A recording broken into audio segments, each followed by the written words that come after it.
Hello, time travelers, and welcome, new time travelers. As always, if you're new to this channel and enjoy learning historical events one event at a time, then please hit that like button, comment, and subscribe. Without further ado, let's get into it. Today, we're going to start out in 1775 when Patrick Henry, a major figure of the American Revolution, delivered the well-known speech featuring the phrase, "Give me liberty or give me death," at the Second Virginia Conference at St. John's Church in Richmond.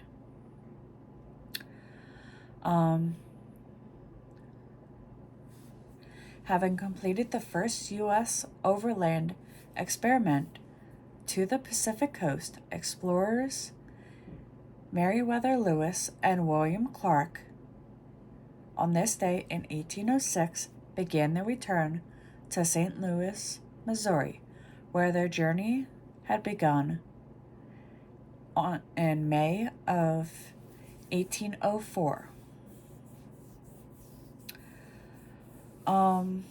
In 1849, the Battle of Novara, during the First Italian War of Independence, outnumbered Australian troops under Field Marshal Joseph Wendetsky destroyed the poorly trained Italian troops of Charles Albert, King of Scuderia Piedmont. The next stop is going to be in 1857 when American inventor Elisha Otts installed the first commercial elevator in a department store in New York City.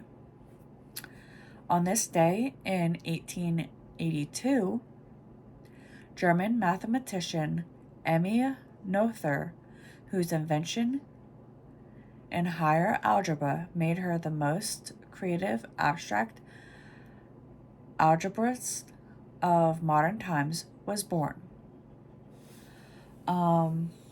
In 1902, American actress Joan Crawford, who made her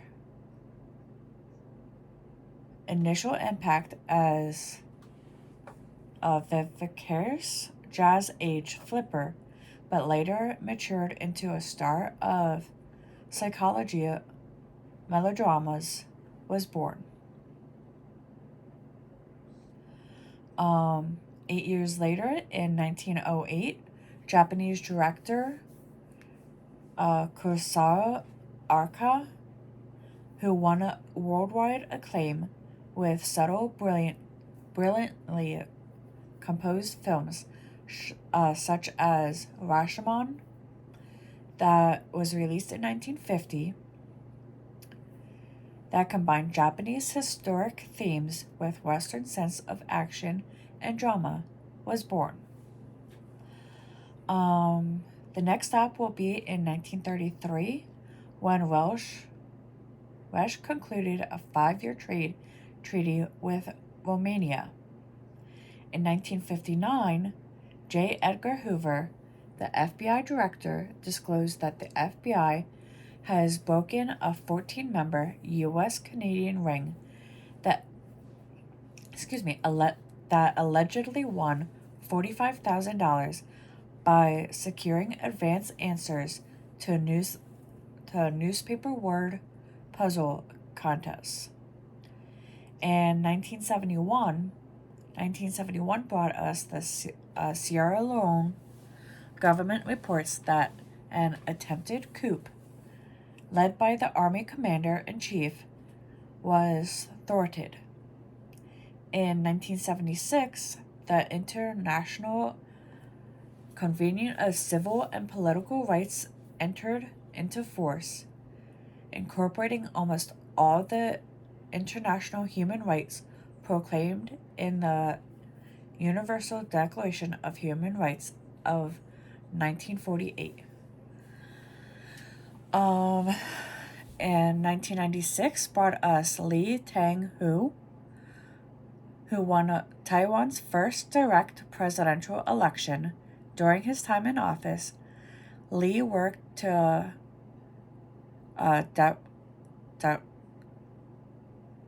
democratize Taiwan's political system.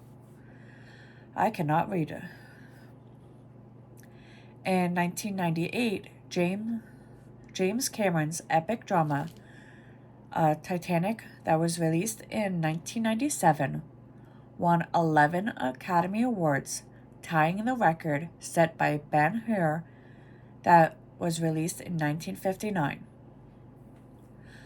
A year after the turn of the century, in 2001, although designed for only 5 years of service, the Soviet-Russian space station Mir ended 15 years in orbit when it re-entered Earth's atmosphere, falling into the South Pacific Ocean.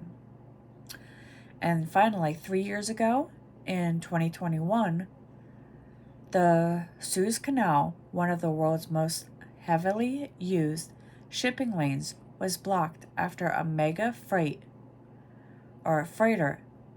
Ever Given, that ran aground. It took 6 days to move the vessel. And with that, we return to 2024 and our current history.